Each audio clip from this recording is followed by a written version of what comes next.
And we're live on Energy Superheroes. Today we have Paul Matter. Paul is currently the co-founder of Power to Hydrogen, and he's also the technical lead.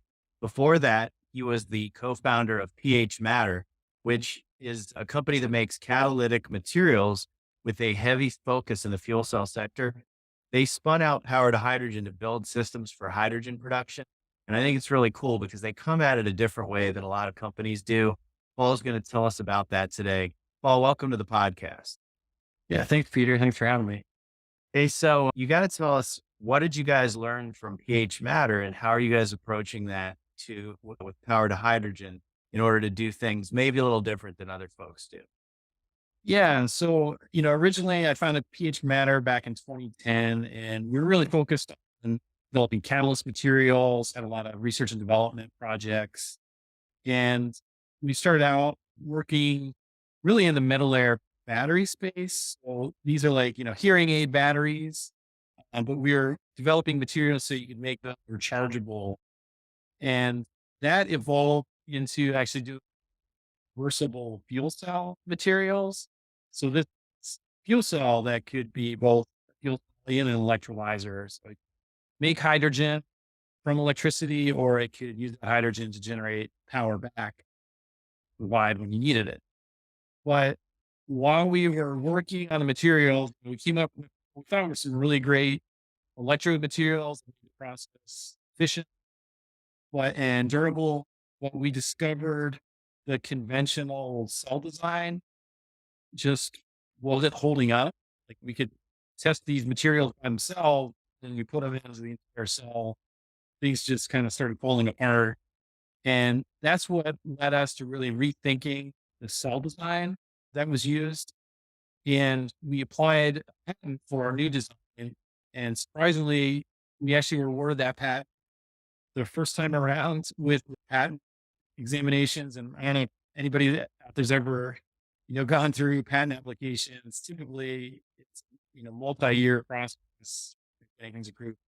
So we were fortunate, yeah, we got that patent approved on a new cell design, and that's what kind of led to us realizing, hey, we got something here. It goes beyond just materials. We thought maybe we license this to a manufacturer, but doing it in the lab, people weren't really willing to license. We actually talked to a couple of manufacturers we knew, work in the industry and making materials.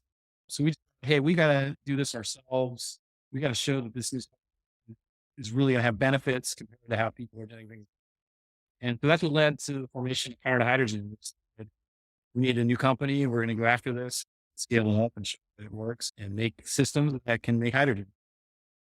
No, super cool. And how long have you guys been at it now with Power to Hydrogen? Yeah, so we formed Power to Hydrogen in late 2019, which was kind of bad timing because it was right before pandemic hit. But we were fortunate to get funding initially from Shell through their Game Changer program, and that's what let us start to take the technology, out of the lab and into size that would be useful potentially in the real world. And then we grew on that. We got some additional funding from Enel Green Power, and then a group of additional utilities, including American Electric Power here in Columbus. And that led us our technology into systems. And that's what we're doing right now is we're demonstrating at the initial system size of about 10 kilowatts, which is about the power you could have in the house. But we have plans to take this technology bigger, all the way to the industrial scale and making megawatt scale systems. And now, very cool. And there's a lot of marquee names that have already put money into your business. We call that smart money, folks that understand the industry that are investing in you guys. What do you think that it is that they see about you guys? Because there's a lot of people out there trying to do different types of hydrogen systems. Is it that you're able to produce hydrogen at a lower cost? Is it the flexibility or some combination? Yeah. So we put a lot of effort at the beginning in talking to customers and understanding what they needed. And most of those discussions were with utilities and renewable developers. And we sort of understood they need something that can pair with renewables and can turn on quickly when it's needed. But they also typically want to transport that hydrogen somewhere where it's useful. And that's a much more valuable product than just storing energy. So that kind of led the company to shift more. It's just making hydrogen. And we can also exploit our cell design to make that hydrogen at higher pressure. So it's really kind of discussion with customers has led us to focus on products that help them solve problems. So cooling to higher pressure, pairing the electrolyzer directly with renewable energy. And that got a lot of interest from these renewable developers and electric utility companies like Enel Green Power, who's one of the largest installers of renewable energy. We're also working with American Electric Power, EDP in Portugal, ESB in Ireland, and Eon in Germany. So definitely it's cool to work with these companies and see the potential for this product to really change the world and solve problems that they have and make green hydrogen. I know that's awesome. I mean, because I think affordability really is the big issue. Absolutely. I mean, we're working on a blue hydrogen project. We worked at looked at a number of green hydrogen projects, but yeah, the cost is a challenge. And especially if you're not allowed to buy power up or, sort of get energy off the grid. If you've got to directly match that energy up with renewables, renewable generated power, the cost goes up quite a bit. Yeah, well, that's what we're seeing. I mean, most electrolyzers, they actually have to be connected to the grid and operate, 24/7 to get that payback on the equipment. And if you're doing that, it's not really green hydrogen if it's connected to the grid. We think there's the potential for the lowest cost electricity to come from renewable energy, particularly when it's in abundance and the electric utilities, they don't want to put it into the grid because nobody needs it. They're making too much electricity. And that's when you can pump it into an electrolyzer and make green hydrogen. And you're almost providing a service to a lot of these utilities because you're taking that excess energy and you're allowing them to do something with it and make something valuable. But our technology, we're able to do it with low cost materials. And as we scale up, it's going to be low cost systems. You don't need to operate 24/7 to get that payback on.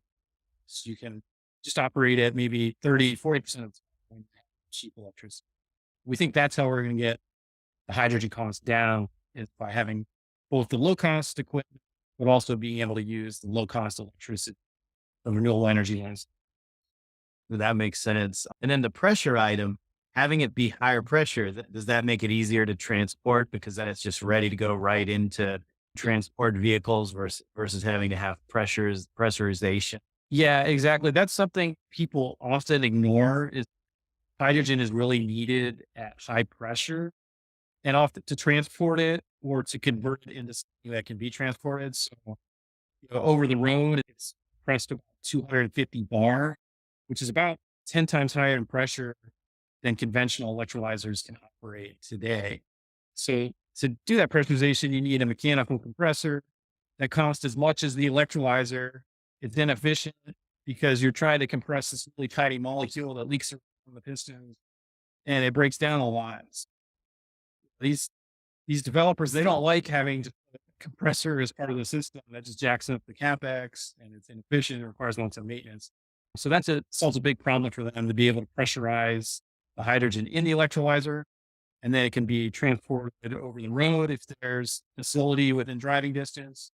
Oftentimes, you're looking at potentially transporting this hydrogen over the ocean, and maybe you can convert it into ammonia, something that can be more easily shipped.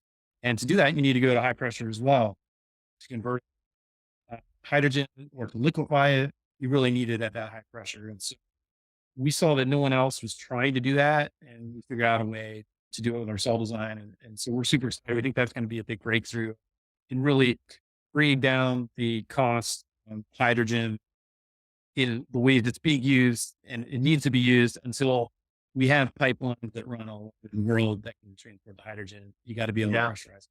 No, that's for sure true because we're seeing the cost of actual production is relatively low. But then when you look at the cost at the pump, like out in California, if you can even get the hydrogen, we're hearing prices as high as like $25 a kilogram. I don't know if you're hearing numbers that are similar, but we just see a huge amount of value between the cost that per kilogram of production versus what it is at the pump.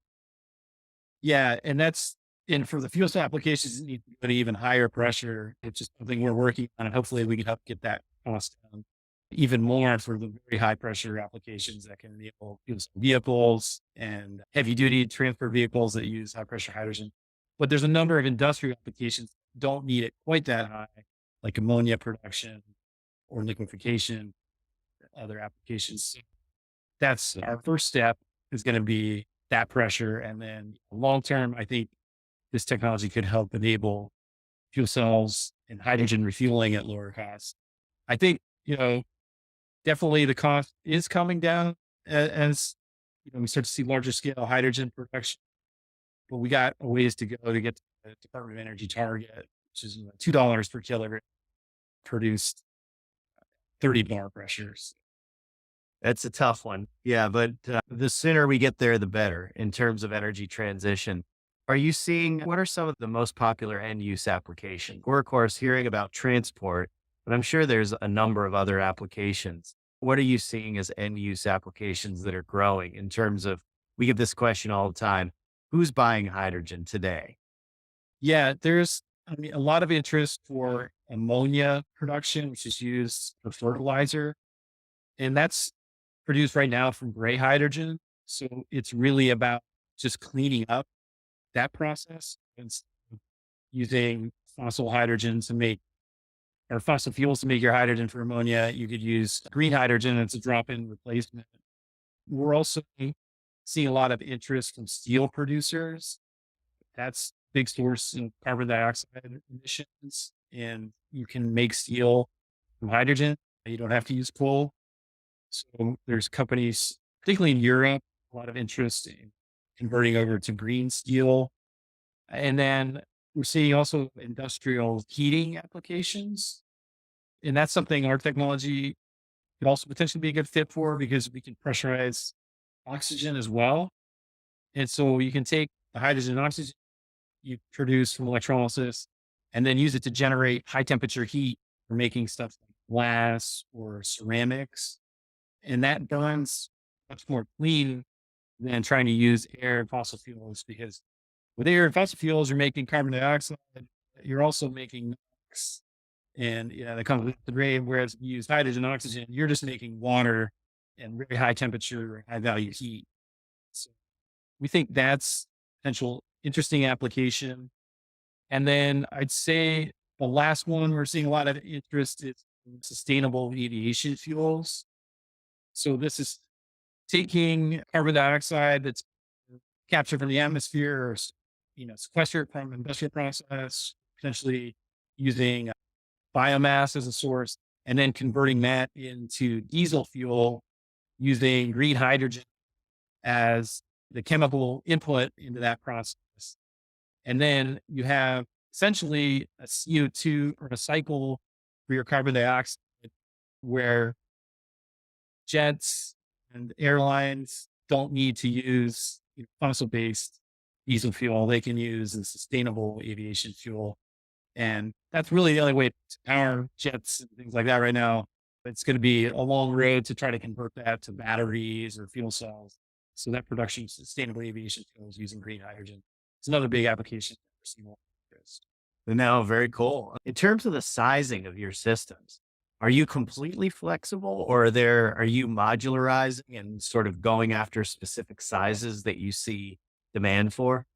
Yeah, so we're definitely taking a modular approach. We're looking at our stacks are going to be 250 kilowatt size modules. We picked that size because we think it's well suited. Some of the other components that need to go into the system, we can buy off the shelf at a low cost. And then we're going to take multiple modules and put them in a shipping container that will be about 2.5 megawatts. So that's really going to be our building block size. Shipping containers of 2.5 megawatts. And those will be deployed first off to renewable sites where they are interested in having hydrogen production. And most of those sites, they can be up to 100 megawatts or more right now. So they would need a number of these blocks. Probably the smallest would be 5 megawatts, where you only need 2 blocks. So we kind of pick that size where we can go after different applications with our our module, our building block. Gotcha. And then, so you said 250 kilowatts? 250 kilowatts is for the stack, the core technology that we patented, but that's going to go into systems. So we're going to build the entire system of modules and we're going to put those into shipping containers. And we're going to try to Gotcha. get as much power as we can into a shipping container, targeting 2.5 megawatts. I got you. So 250 kilowatt stacks turns into two, Two, two, 2.5 megawatt 2.5 megawatts. I got shipping you. containers. Yeah. I understand. So shipping container size, 2.5 megawatts. And how many kilograms of hydrogen, let's say per day, does that kind of system produce?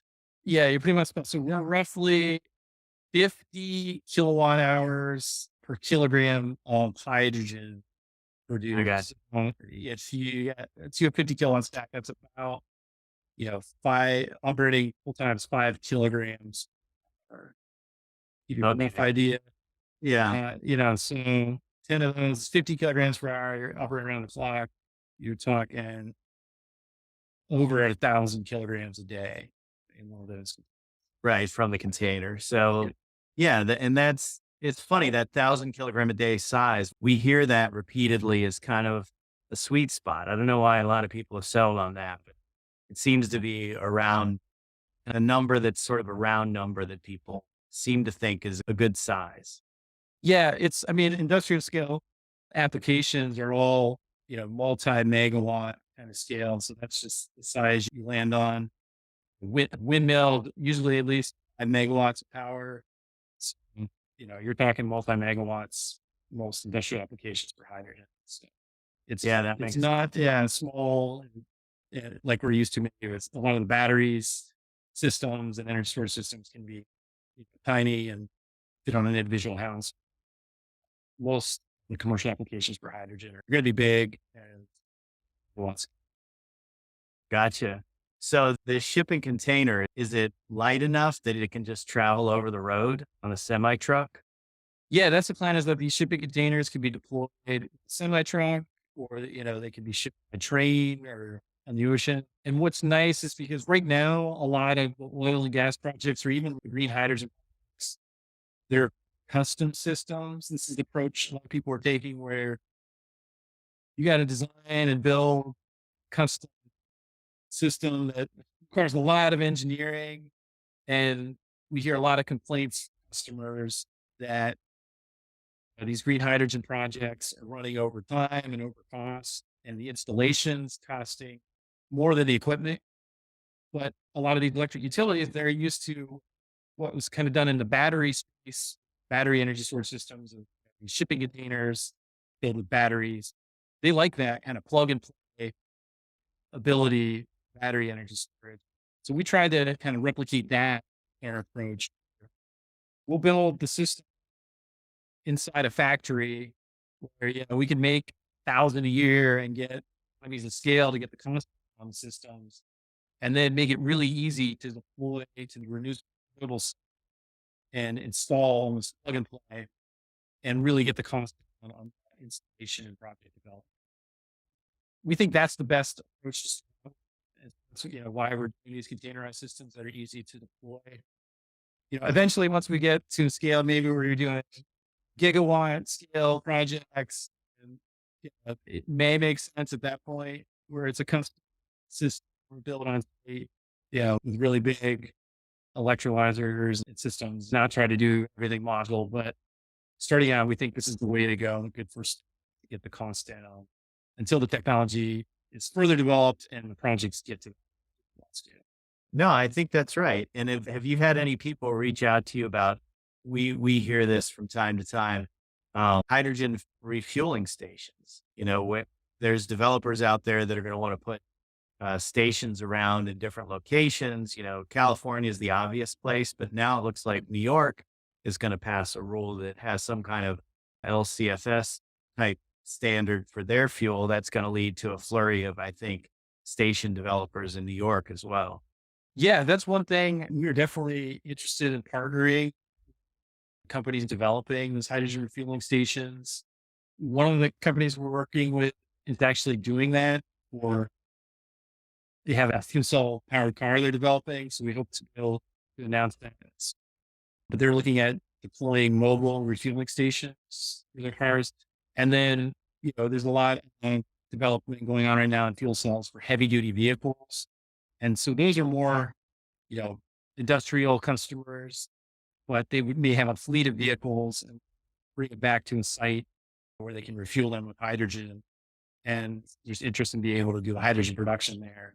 One of the challenges with pairing of these sites with renewables and electrolysis is that the locations where a lot of the stations are being deployed now, they don't have a lot of real estate, for winter or a solar field. Because we're talking usually Southern California where the stations are going, or East Coast New York, there's just not enough space there to put solar panels and electrolyzer. Well, I think as the hydrogen infrastructure builds out and you start seeing stations along high, highway corridors, that's where you have a lot of greenfield sites where you can put in renewable installation and have your electrolyzer producing hydrogen there on site. You don't even have to transport it. It just pipes right into the fueling station and you got your green hydrogen all along the highway corridor to get across the country. Yeah, that absolutely makes sense. And you mentioned liquid before. We're hearing noise around liquid. We're hearing some OEMs talk about maybe going to liquid on board because it gives the vehicles greater range, particularly for the large trucks where range is really important. What are your thoughts on liquid versus gaseous, maybe short term versus long term?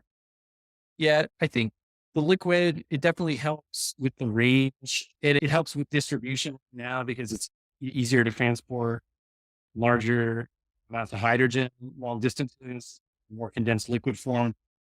I think I've heard people developing technologies to transport hydrogen over the road at higher pressure. So these would be like carbon fiber tube trailers, for instance. I think long term, there will be applications for liquid, but I think longer term, there's less capex associated with just doing the compression versus trying to liquefy the hydrogen and then keep it as the liquid. I guess maybe challenge with the liquid is that it's constantly boiling off. So you've either got to recondense it or you got to do something with it. There's applications where it's not a problem, but if, I got a fuel cell vehicle in my garage, it's not going to have liquid hydrogen in it. I drive it for a week and my fuel all evaporating in the wind. So Yeah, you're going to this need is going to keep keep it very cold, right?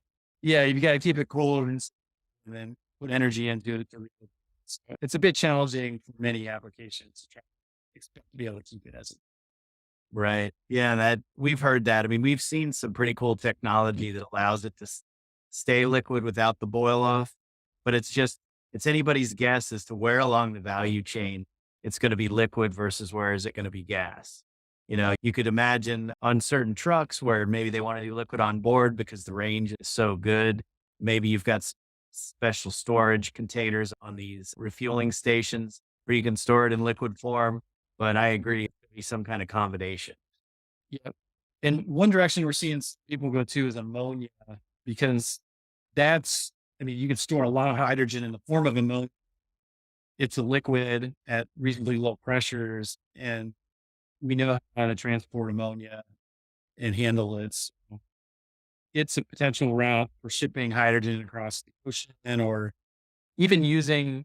I've seen some companies starting to work on how do you use ammonia as a fuel, either for an engine or converting it into hydrogen, maybe for a fuel cell. So I think there's a lot of technology to be developed in how ammonia gets utilized, actually, and how you make ammonia as well. Right. Yeah, Distributed ammonia production will be a big deal. we tracked the Energy financing, which just came out. We did a Yeah. post around that, and that was a big deal. Obviously, a big check size and some smart investors looking at the ammonia segment of the market for sure. Yep. Yeah. And that was relatively recent. So yeah, I see more news hopefully from them. Absolutely. Well, so let's turn to the investor side of the house. Where are you guys now in terms of financing? Are you looking to raise more capital? Think you maybe of launching a new round, or where are you guys at?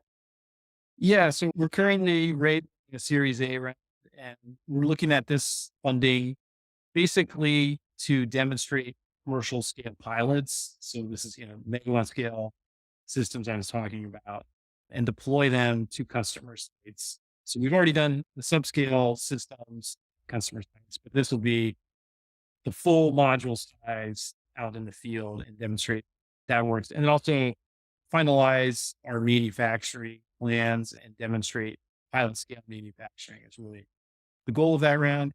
And we think at that point, after demonstrated the full scale systems and manufacturing, we're ready to produce this at scale and manufacture. So that's our goal. We're definitely talking to a lot of investors right now. There's a lot of interest in the space, and we think we have a good solutions.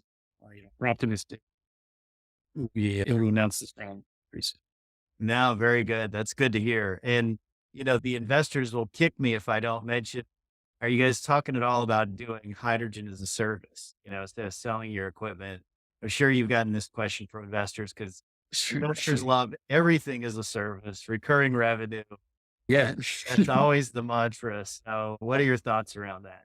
Yeah. I mean, the way we're approaching it is starting out, we'll be doing equipment sales because it takes a lot more capital to do hydrogen as a service because we finance all of our equipment up front.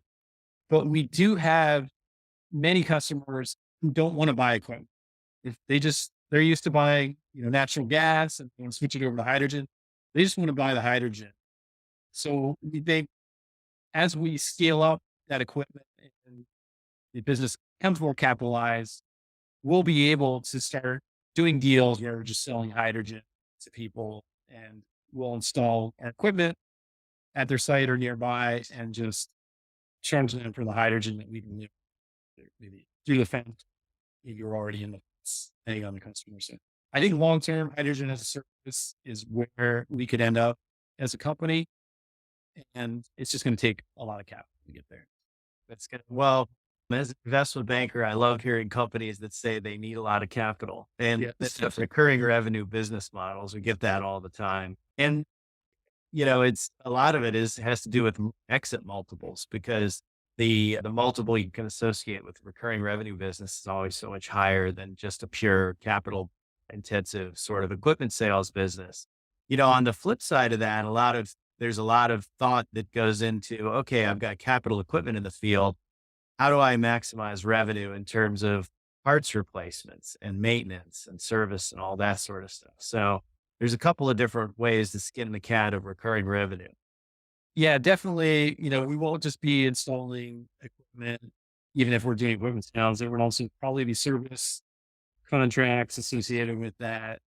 And we're continually developing, our first product is just an electrolyzer.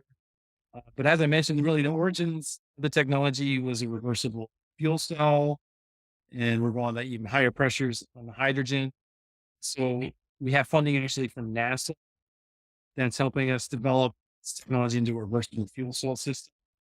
So we think we, our customers, they may start off just the baseline product. There's definitely interest in also selling, okay, we can sell you a reversible fuel cell that can both make your hydrogen, but also help store energy and provide resiliency or, higher pressure hydrogen, other applications people make with hydrogen. So we think we're going to have a whole line of products, not just the base electrolyzers. So we think, and those customers will be some of the same customers that are just buying regular electrolyzers. As they get comfortable with us, we'll sell them additional products and services. Yeah. Now that makes sense. Have a robust business model because pure electrolyzers, there's a lot of people that make them. And of course, there's always going to be challenges with competition. So if you can have a differentiated offering that is completely a game changer, this reversible concept, I haven't heard that from anybody. So that's got to get some people's attention. Yeah, there's definitely some excitement in that. We're still have some development to do because you really have to make an electrolyzer before you can make a reversible fuel cell. It's the first step in a reversible fuel cell is making your hydrogen. But NASA is super excited in the technology for energy storage. on the moon is actually their interest. And then we think it makes sense for a lot of remote applications and then even islands that want to be energy independent, make their own energy and store it. That's where you need to have this reversibility to generate the power when you don't have energy. So Yeah. we think there, could be some very interesting applications for it on Earth, and we're just continue to develop it, and we see that as kind of the next generation of product for us. No, very cool. So, always investors are asking companies about themselves, but in your mind, as you look for your Series A, what makes a good investor? How do investors, because you'll probably be able to pick, hopefully, from multiple investors, what are you guys looking for in a good investor for your company at the stage that you're in? Yeah, no, that's a good question. We're certainly looking for a mix of investors so that we can cover different geographies. We have a lot of interest in Europe, also a lot of interest in Japan and Asia. So we want to try to have a mix of investors in terms of geographies, but we also want to have a mix of financial investors and strategic investors. So, we're looking for lead investors that can really help financing because we expect we're going to need additional capital, like I mentioned, just to scale up and potentially fund hydrogen as a service.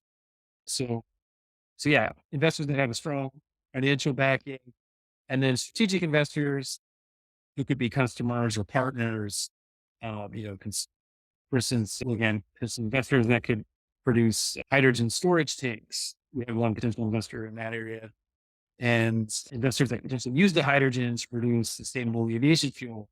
So getting a good mix of potential applications as well. So we think there's going to be more than a few investors in the round, and that's by design. So that we have a good mix of applications, geographies, and also financial backing and strategic partnerships. No, I think that's a really smart approach. And that's exactly how we would approach it is you've got that anchor financial lead, and then you've got some strategics that can help create a self-fulfilling prophecy around your business. Exactly. Paul, this has been great. How do people get in touch with you? Yeah. So, I mean, definitely they can get more information from our website, which is power-h2.com. I'm fine if they want to reach out to me directly. My email is paul at power-h2.com. And, hopefully they get to check out this podcast either in LinkedIn or YouTube. But, we're definitely interested in talking to potential partners, investors, or just, people who are interested in what we're doing and want to learn more. So they can reach out. Very good. We'll have this live on the Energy Media page on YouTube, and then we'll also have it under Energy Superheroes on Spotify. So everybody make sure you subscribe. It's been really a pleasure having Paul Matter on the show. And as Paul said, he is the co-founder of Power to Hydrogen and the technical lead. And they're currently involved in their Series A financing. And they're doing some really incredible stuff with electrolyzers and fuel cell technologies. So, Paul, thank you so much for being on. Yeah. Thanks, Peter. Thanks for having me.